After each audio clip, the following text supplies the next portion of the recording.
Viewers আসসালামু আলাইকুম। কি অবস্থা সবাই কেমন আছেন? আজকে আপনাদের সাথে শেয়ার করব গাজরের জুস হেলদি।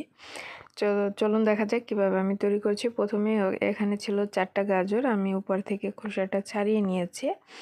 এরপর হচ্ছে যে আমি গাজরগুলোকে গ্রেট করে নিব, আর মানে চিকন করে গ্রেট করে নিব।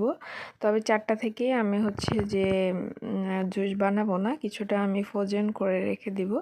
যখন মন চাইবে তখন হচ্ছে যে আমি জুসটা তৈরি করে খেতে পারবো। তো সেই জন্য আমি হচ্ছে 4টাই একসাথে গ্রেট করে নিচ্ছি। আশা করি স্কিপ না করে সবাই ফুল ভিডিওটি দেখবেন, সবাই লাইক দিবেন এবং কমেন্ট বক্সে কমেন্ট করে জানাবেন কেমন হয়েছে ভিডিওটি। আর হচ্ছে যারা এখনও এই গাজরের জুসটি তৈরি করে খাননি তারা অবশ্যই একবার হলেও ট্রাই করবেন, কারণ এটা ছোট বড় সবার কাছে অনেক পছন্দের একটি, তারপর হচ্ছে যে পছন্দ করবে। তারপর হচ্ছে যে আপনারা এটা হেলদি, এটায় কি থাকে, গাজর থাকে, তারপর হচ্ছে দুধ থাকে। তো এই জন্য হচ্ছে যে আপনারা এই স্বাস্থ্যসম্মত খাবারটি জুসটি সবাই বাসায় তৈরি করে খেতে পারবেন। আর এটা খেতে কিন্তু খুবই মজাদার। তো আমি সবগুলো গাজর এই যে দেখতে পাচ্ছেন গ্রেট করে নিয়েছি।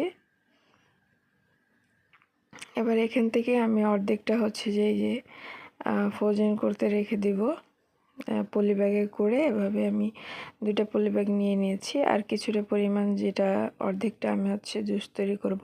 তো এখানে ব্লেন্ডার জারে হচ্ছে আমি বাদ বাকিটা দিয়ে দিচ্ছি। গাজরটা একদম ঝুরঝুরে হয়েছে, মানে ছোটটা দিয়ে করলে অনেক সহজে এবং হচ্ছে ভালোভাবে করা যায়।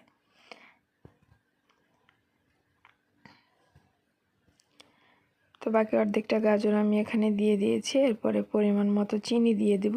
চিনিটা আপনাদের স্বাদ মতো দিবেন। আমি এখানে 2 গ্লাস তৈরি করব, যার কারণে আমি হচ্ছে এখানে 4 চামচের মতো চিনি দিয়ে দিচ্ছি। আমি চিনিটার পরিমাণ একটু বেশি খাই, আর গাজরের জুসে চিনিটার পরিমাণ বেশি লাগে, যার কারণে আমি এখানে চিনিটার পরিমাণ বেশি দিয়েছি।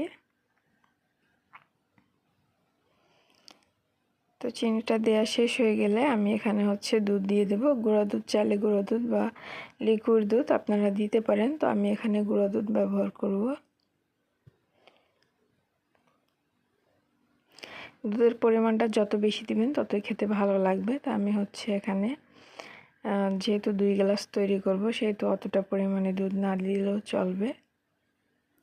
তো আমি হচ্ছে এখানে 3 চামচের একটু বেশি মানে দুধ নিয়েছি। এরপর আমার ব্লেন্ডার করে নিয়েছি। এরপর আপনাদেরকে একটি গ্লাসে পরিবেশন করে দেখাচ্ছি। আমি একটা চামচের সাহায্যে একটু নাড়িয়ে নিলাম যাতে তলানিতে গাজরটা না থেকে যায়। তো এই যে আমি গ্লাসে ঢেলে নিচ্ছি।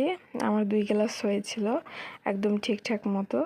তো এখানে ঢালার পরে দেখতে পাচ্ছেন এটা দেখতে যতটা সুন্দর, খেতে তার থেকেও বেশি মজাদার। আশা করি সবার কাছে ভালো লাগবে। সবাই ভালো থাকবেন, সুস্থ থাকবেন, এই কামনায় বিদায় নিচ্ছি সবার কাছ থেকে। আল্লাহ হাফেজ।